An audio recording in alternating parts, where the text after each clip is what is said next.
दंतेवाड़ा से इस वक्त देवेश मेरे सहयोगी जुड़ चुके हैं और बस्तर से सत्यप्रकाश हमारे साथ जुड़े हुए हैं। सत्यप्रकाश, अभी जो ये हमला हुआ है, पहले तो आप ये बताइए इसके बाद हालात कैसे हैं? क्या लोग इसके जरिए खौफजदा हैं या फिर वो दृढ़ निश्चय कर चुके हैं कि वोट डालने हम जाएंगे, नक्सली कितनी भी धमकी दे? देखिए, जिस इलाके में ये नक्सल वारदात हुआ उसके आसपास कुछ पोलिंग बूथ हैं, जैसे उसके आसपास में जो श्यामगिरी गांव है वहाँ पे भी पोलिंग बूथ है, या नकुलनार जो वहाँ पे थोड़ा सा शहरी आबादी वाला क्षेत्र है वहाँ भी पोलिंग बूथ है। और वहाँ के लोगों में से कुछ लोग ऐसे हैं जिनको लगता है कि नहीं, डर दहशत का माहौल है और वो लोग निकल के अपने घरों से मतदान केंद्रों तक जाने में थोड़े से सकुचाएंगे। लेकिन ज़्यादातर ऐसे लोग हैं जो ये मानते हैं कि लोकतंत्र के सबसे बड़े पर्व में वो हिस्सेदार बनेंगे और नक्सलवाद के मुंह पे सबसे बड़ा तमाचा भी यही होगा कि वो मतदान केंद्र पे जाएंगे और अपने मताधिकार का प्रयोग करेंगे। तो जहां तक उम्मीद जताई जा रही है कि इस डर और खौफ जो फैलाने की कोशिश नक्सलियों ने की है, बावजूद इसके लोग अपने घरों से निकलेंगे और मतदान केंद्रों तक जाकर मताधिकार का प्रयोग करेंगे। इसके अलावा अगर हम सुरक्षा व्यवस्था की बात करें तो सुरक्षा व्यवस्था चाक चौबंद देखी जा रही है, लेकिन फिर भी विधानसभा चुनाव के वक्त जिस तरह से फोर्स का डिप्लॉयमेंट बस्तर के इलाकों में और चप्पे चप्पे पे हमने देखा था, उतनी तादाद में नहीं है। हालांकि निर्वाचन आयोग अपने हिसाब से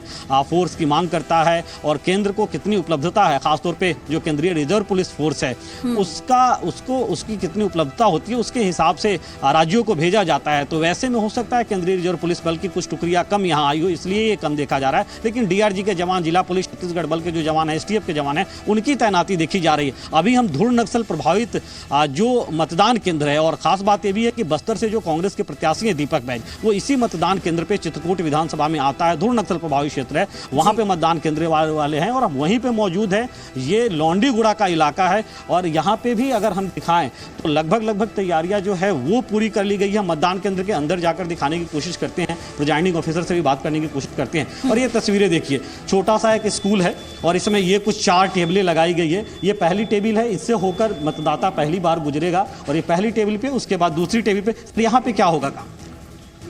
यहाँ पर चिन्हित प्रति है, यहाँ पर मिलान किया जाएगा। तैयारियां पूरी है लगभग? हाँ, तैयार। अब हम थोड़ा सा दिखा देते हैं। ये जो तीसरी टेबल है, ये चौथी टेबल है और यहाँ पे वीवीपैट मशीन रखी गई है और इसके ठीक बगल में यहाँ पे ईवीएम मशीन रखी गई है और इसे अभी कवर किया जाएगा। चूंकि गुप्त मताधिकार का अधिकार है तो इसे कवर किया जाएगा। सर, आप प्रिजाइडिंग ऑफिसर है, क्या मॉक पोल हो गया? हो रहा है सर, मॉक पोल हो रहा है। मॉक पोल करके आप लोग ये जांच पड़ताल कर लेंगे कि मशीन ठीक है? ठीक है। अच्छा, अभी ठीक है, बाद सीलिंग करेंगे जी। तो ये देखिए, मॉक पोल हो रहा है और मॉक पोल से मशीनों को जांच पड़ताल कर लिया जाता है कि हाँ मशीन ठीक है। और अभी तक जहां तक प्रिजाइडिंग ऑफिसर बता रहे हैं कि मशीन ठीक है, अब सीलिंग की जा रही है। मतलब ठीक 7 बजे बस्तर की में 8 विधानसभा सीटें आती है। 4 पे 7 बजे से लेकर दोपहर 3 बजे तक मतदान है और 4 विधानसभा सीटों में सुबह 7 बजे से लेकर शाम के 5 बजे तक मतदान है। तो ठीक 7 बजे यहाँ मतदान शुरू हो जाएगा। तैयारियां लगभग पूरी कर ली गई है। सत्यप्रकाश, पूरा बस्तर संभाग ही अपने आप में बहुत संवेदनशील है, इसलिए एक सीट पर चुनाव कराना ये अपने आप में बड़ी चुनौती हो जाता है, बल्कि और बाकी सीटों पर चुनाव कराने को लेकर मैं आऊंगी आपके पास। देवेश भी दंतेवाड़ा से जुड़े हुए हैं। देवेश, दंतेवाड़ा की जो धरती है उसने कई नक्सली हमलों को झेला है, वहां के लोगों ने कई तरह की समस्याओं को देखा है। क्या लग रहा है आपको, क्योंकि छत्तीसगढ़ में विधानसभा चुनाव के जो नतीजे आए हैं उसने पूरी सियासत को वहां पर पलट कर रख दिया, क्या मूड है लोगों का वहां पर?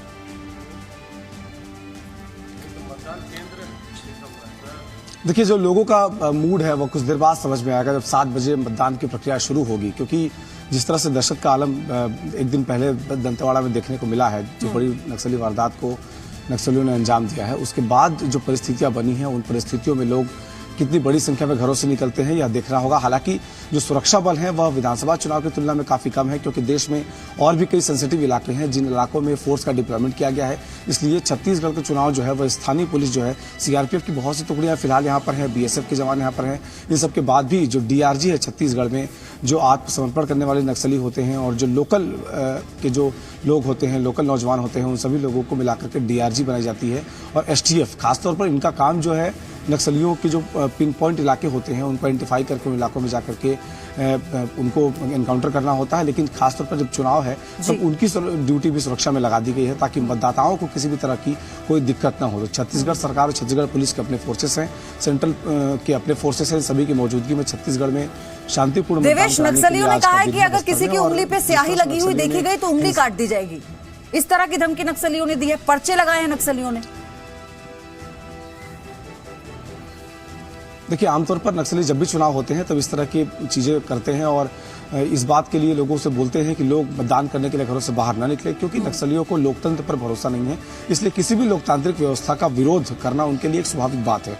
और यह विधानसभा के चुनाव, सरपंच के जब चुनाव होते हैं गाँव में, ग्राम पंचायत के, तब उसकी जो पेटियां होती है वो नक्सली लूट कर ले जाते हैं। इसके बाद भी ग्रामीण वोट करने के लिए निकलते हैं और अपने गांव से जब उनका पोलिंग बूथ शिफ्ट किया जाता है तब 20 से 25 किलोमीटर पैदल चलने के बाद जो उनके उंगलियों पे अमिट स्याही का निशान होता है उसे वो ब्लेड के माध्यम से खुरसते हैं, अपने बालों पर लगातार रगड़ते हुए डोरा के तेल लगा करके अपने घरों तक पहुंचते हैं। किसी भी तरह से उनकी कोशिश होती है कि जो उंगलियों पर निशान लगे हुए हैं उन निशानों को मिटाया जा सके, ताकि जब वो अपने गाँव पहुंचे और किसी तरीके से अगर वहाँ पर नक्सली पहुंच जाते हैं, ये हमारे लोकतंत्र की खूबसूरती है। जो देवेश इस वक्त बता रहे हैं, वहाँ के हालात हम सोच भी नहीं सकते। जो वहाँ के ग्रामीण इलाके हैं, दंतेवाड़ा, पूरा बस्तर संभाग घोर नक्सल प्रभावित इलाका है। अब जब वहां के गांव वाले धमकियां सुनने के बावजूद भी घरों से निकालकर नक्सली हत्या कर देते हैं गांव वालों की, लेकिन उनके हौसले कम नहीं हो रहे। उन्होंने बताया कैसे वो मतदान कर आते हैं, फिर स्याही को मिटाने का इंतजाम भी उनके पास होता है, लेकिन अपने मत का इस्तेमाल जरूर करते हैं। हम यहां बैठकर नहीं कर सकते, तो ये तो गलत बात होगी ना। तो प्लीज आप जरूर करिए, आपसे बार बार यही अपील हमारी है। और इस वक्त मेरे साथ प्रसाद भी जुड़े हुए हैं हैदराबाद से। बहुत हाई प्रोफाइल सीट है, क्योंकि ओवैसी को हमने देखा है कैसे अपने बयानों से वो तीखे वार अपने विरोधियों पर करते हैं। प्रसाद, अगर अभी के हालातों के बारे में हम जांच करें या उनकी हम बात करें वहां पर, क्योंकि आपने बताया किस तरह की तैयारियां वहां पर हो रही हैं, वो तो ठीक है, लेकिन क्या वाकई अब ओवैसी को टक्कर मिलेगी उनकी सीट पर, या उनको जो हमेशा से ज्यादा वोट के साथ वो जीतते हैं, क्या उस पर सेंधमारी हो पाएगी?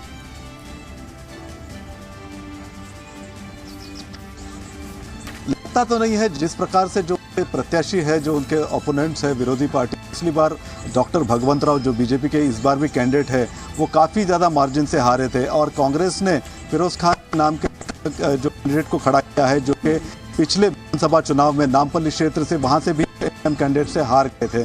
तो जिस प्रकार से हमने कैंपेन देखी, फिर किसी की जो रणनीति रही है इस चुनाव में पहले भी, वो उससे वो प्रबल दावेदार यहाँ पर जरूर दिखते हैं। तो ऐसा लगता नहीं है कि इनका जो है उसमें कोई मारेगा। ठीक है, आपका मैं फिर से रुक करूंगी प्रसाद, थोड़ी सी दिक्कत है आपके वीडियो में, तो इससे आपकी आवाज भी साफ तौर पर नहीं आ पा रही है। ब्रिजेश भी मेरे सहयोगी लगातार हमारे साथ बने हुए हैं जमुई से। ब्रिजेश, अगर हम बार बार लगातार इस बात को समझने की कोशिश कर रहे हैं कि चिराग पासवान क्योंकि वहां से मौजूदा सांसद हैं, क्योंकि वो पूरी तरह से कॉन्फिडेंट हैं, तो हम ये मानकर चलें कि जो उनका कॉन्फिडेंस है वो उन्हें जीत दिला देगा और उसी तरह से दिलाएगा जैसा 2014 में हमने देखा था? देखिए प्रयोधी, इस बार थोड़ा सा मुकाबला चिराग पासवान के लिए मुश्किल है, क्योंकि भीतरघात का वो सामना कर रहे हैं। अब इस बार गठबंधन जो हुआ है वो जेडीयू के साथ हुआ है, बीजेपी का, और जेडीयू से यहाँ पे जमुई में एक स्ट्रॉन्ग लीडर माने जाते हैं नरेंद्र सिंह, जो नीतीश कुमार के करीबी माने जाते थे, और लालू यादव कहा जाता है कि लालू यादव को पॉलिटिक्स में लाने वाले नरेंद्र सिंह ही थे।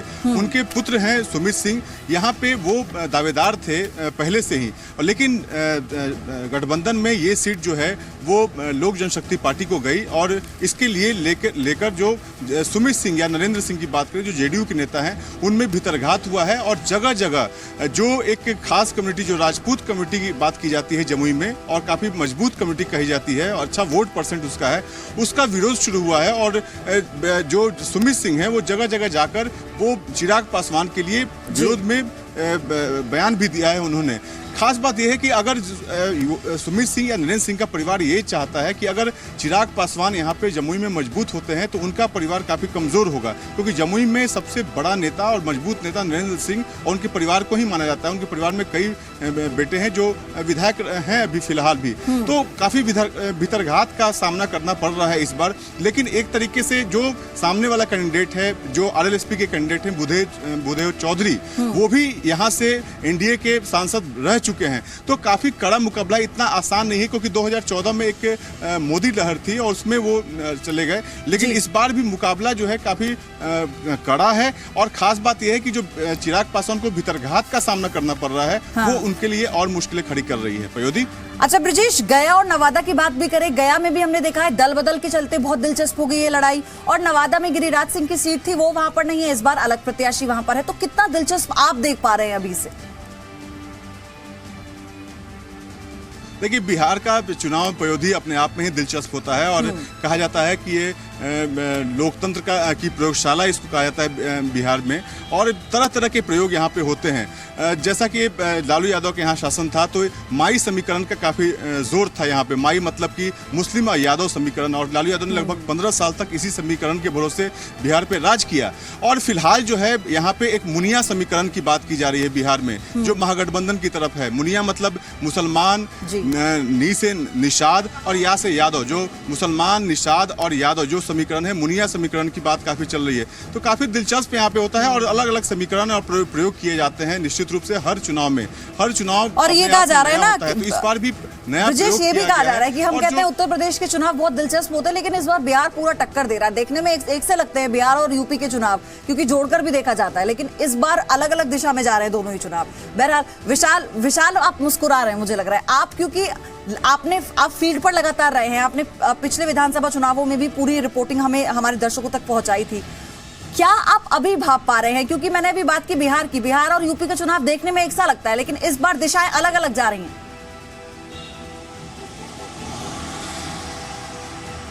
बिल्कुल, देखिए पयोधी, और यही दो राज्य हैं जो देश की जो सत्ता है वो सौंपते हैं। उत्तर प्रदेश की 80 सीटें, बिहार की 40 सीटें, और उत्तर प्रदेश की 80 सीटों में से पिछली बार 73 सीटें एनडीए के पास थी, लेकिन इस बार जब समाजवादी पार्टी, बीएसपी और आरएलडी का गठबंधन हुआ है तो चैलेंज बीजेपी के सामने बढ़ा है, और बीजेपी ने भी क्षेत्रीय दलों पर बहुत ज्यादा फोकस किया, गठबंधन को लगातार बनाने की कोशिश की है, जातीय समीकरण को फिट करने की कोशिश की है। निषाद पार्टी, जहां पर गोरखपुर में योगी आदित्यनाथ अपनी परंपरागत सीट उपचुनाव में हार गए थे, उस पार्टी को समाजवादी पार्टी से तोड़कर बीजेपी अपने साथ ले आई है। इसके अलावा अपना दल के साथ गठबंधन किया कुर्मी वोट के लिए, ओम प्रकाश राजभर के साथ बीजेपी ने वोट किया है पूर्वांचल के राजभर वोट बैंक के लिए। तो यहां पर बीजेपी जातीय समीकरण पर पूर्वी यूपी में काम कर रही है, तो पश्चिमी यूपी में बीजेपी को यह लगता है कि अगर ध्रुवीकरण होता है, हिंदुत्व का कार्ड चलता है, तो ही पश्चिमी उत्तर प्रदेश में वो सफल रह पाएगी, क्योंकि पश्चिमी यूपी का जो पूरा ढांचा है, जहां पर आज 8 सीटों पर चुनाव है पयोधी, ये ऐसी सीटें हैं जहां पर वहां गठबंधन का जो वोट है वो इतनी भारी तादाद में है जो बीजेपी की मुश्किलें खड़ा कर सकता है। लेकिन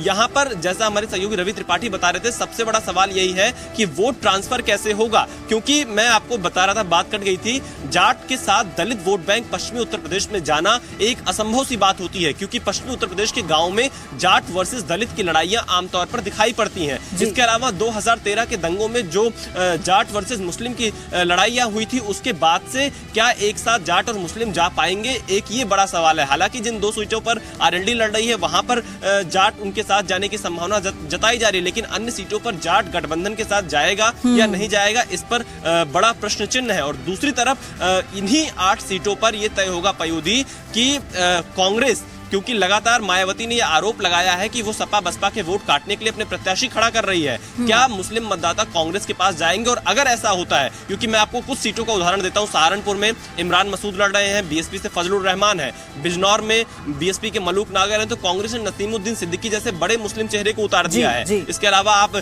मेरठ की सीट देख सकती हैं, गाजियाबाद में प्रत्याशी दिया है, नोएडा में दिया, तो कहीं ना कहीं गठबंधन में सेंध लगाने की कोशिश कांग्रेस की दिखाई पड़ रही है। अब क्या कांग्रेस के साथ मुस्लिम मतदाता जाएंगे या नहीं जाएंगे, ये भी ये 8 सीटें आज तय कर देगा पयोधी।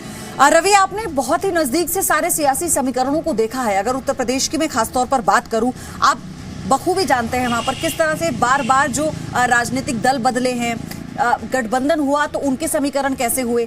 लेकिन बात यहाँ पर यह भी है ना कि 2014 में हमने मोदी लहर की बात की, हम मुजफ्फरनगर सीट की बात करें, सहारनपुर का पूरा आसपास का जो पूरा इलाका पड़ता है इसकी बात करें, तो दंगों का असर बहुत यहाँ पर देखने को मिला। तो क्या वो चीज लोग भुला पाए हैं? तो क्या सिर्फ इस बार जो मोदी लहर की बात बीजेपी कर रही है, क्या वो एकमात्र सहारा रहेगी, या फिर कोई और समीकरण हम देखें?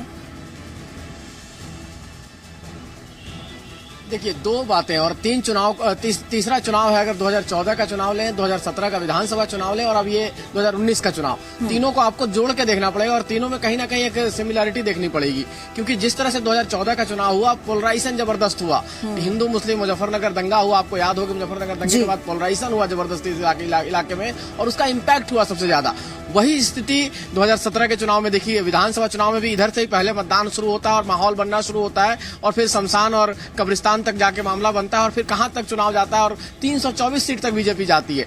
इस बार उसी तरह का माहौल, क्योंकि मैंने आपको कहा जैसे विशाल समझा रहे, तो अगर पोलराइजेशन जाति के आधार पर होता है तो रिवर्स पोलराइजेशन धर्म के आधार पर होता हुआ दिखता है। कई बार दिखता है कि अगर मुसलमान एक साथ खड़ा हुआ दिख रहा है तो हिंदू पोलराइज होने शुरू होता है। जैसा मैंने इस सीट का समीकरण बताया कि हाँ 58% हिंदू हैं और 42% के आसपास मुसलमान हैं। तो अगर मुसलमान पोलराइज होता दिखता है कि एक पार्टी को जिताने के लिए काम कर रहा है और अपील की जाती है मायावती की तरफ से कि अब मुसलमान जो है हमें वोट दें, कांग्रेस को वोट नहीं दे, तो वैसी स्थिति में जो मैसेज जाता है हिंदू वोटर को कि वो पोलराइज करने का आप मौका देते हैं जो बाकी पार्टियां हैं, और उसी स्थिति में ये पोलराइजेशन शुरू होता है। और इन इलाकों में जो माहौल दिख रहा है, चाहे आप देखिए मुजफ्फरनगर हो, क्योंकि संजीव बालियान इतनी जबरदस्त टक्कर दे रहे हैं अजीत सिंह को, जो बहुत बड़े नेता हैं जाटों के, और जाट वोट में डिवीजन दिख रहा है, वहाँ जाट वोट डिवाइड हो रहा है। दलित वोट, जैसा मैंने कहा कि ट्रांसफर होने वाली बात, क्योंकि ट्रांसफर वोट कैसे होगा, और ट्रांसफर वोट होता भी है तो आप एक तरफ देख लीजिए, अगर जाट मुस्लिम दलित एक तरफ होता है और उसके साथ बाकी कास्ट को आप एक साथ मिलाइए तो बाकी कास्ट भारी पड़ता है, उसके बाद भी पलड़ा भारी पड़ता है। तो अगर सोशल समीकरण आप मिलाएंगे तो इस तरह का समीकरण, अगर मान लीजिए यहाँ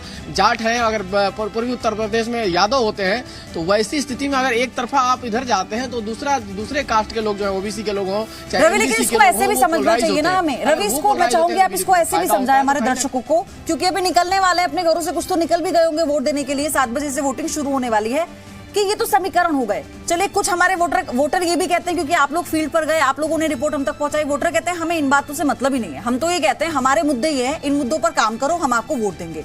पश्चिमी उत्तर प्रदेश में गन्ना किसान का सबसे बड़ा मुद्दा, 3 तलाक की भी वहां पर जो आबो हवा है वो वहां पर है, उद्योग नीति को लेकर, रोजगार को लेकर ये मुद्दे जो वहां पर हैं, क्या आप भाप पाए हैं लोगों के जहन में जब वो वोट डालने के लिए जाएंगे, वो कौन से मुद्दे होंगे जिनको वो ध्यान में रखेंगे?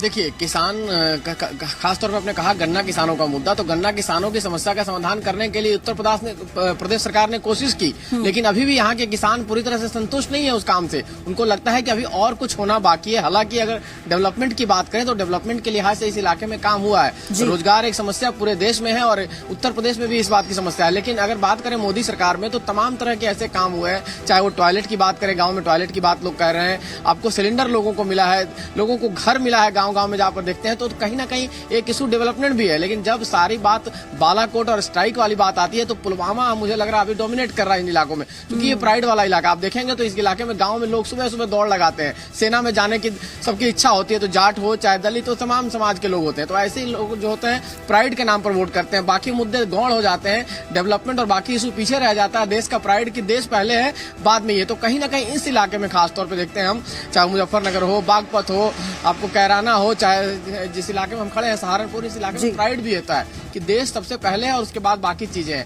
तो काम तो हुआ, ये काम के साथ साथ आपको नेता दिखता है। और इसमें जो विवादित सीट है सहारनपुर की बात करें तो सबसे विवादित बयान बोटी बोटी काटने की बात भी इसी सीट पर के उम्मीदवार ने, जो कांग्रेस के उम्मीदवार है, प्रधानमंत्री मोदी को बोला था और प्रधानमंत्री मोदी ने जवाब भी दिया कि लोग बोटी बोटी काटने की बात करते हैं, हम बेटी बेटी को न्याय दिलाने की बात करते हैं, यानी तलाक, ट्रिपल तलाक से उनको छुटकारा दिलाने की बात करते हैं। तो तमाम तरह की बयानबाजी का भी असर पड़ेगा, डेवलपमेंट की बात का भी असर पड़ेगा, और सरकार के खिलाफ जो माहौल है, कुछ चीजें जो किसानों को दिक्कतें हुई हैं, उनसे सरकार को, चाहे जो बीजेपी के लोग हैं, उनको नुकसान भी हो सकता है इस बात का।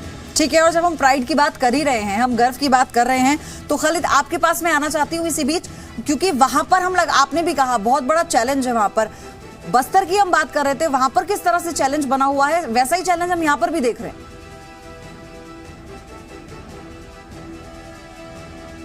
देखिए, बिल्कुल अगर हम यहाँ बारामूला क्षेत्र की बात करें तो चुनाव कोई भी जीते, लेकिन असली जीत जो ये है सुरक्षा बलों की होती है, क्योंकि कश्मीर में चुनाव कराना काफ़ी कठिन मामला देखा जा रहा है। लेकिन इस बार जो तैयारी है उससे पूरा संकल्प लिया गया है कि कोई भी सामने आए, लेकिन चुनाव जो है वो करवा के रहने हैं, क्योंकि इस बार जो मतदाता है वो चाहते हैं कि चुनाव हो, क्योंकि जिस तरह से हमने भारी तादाद और खालिद मुद्दे वहां पर बहुत हैं, मुद्दे बहुत हैं, उन मुद्दों को लेकर वहां की आवाम अपनी आवाज बुलंद करती रही है, लेकिन पुलवामा के बाद उन्हें इस बात को लेकर संतुष्टि है कि हमारी बात सुनी जाएगी। तो ये माइंडसेट अब किस तरह का वहां पर लोगों का, वहां की आवाम का बना हुआ है, ये भी आपसे आगे जानेंगे।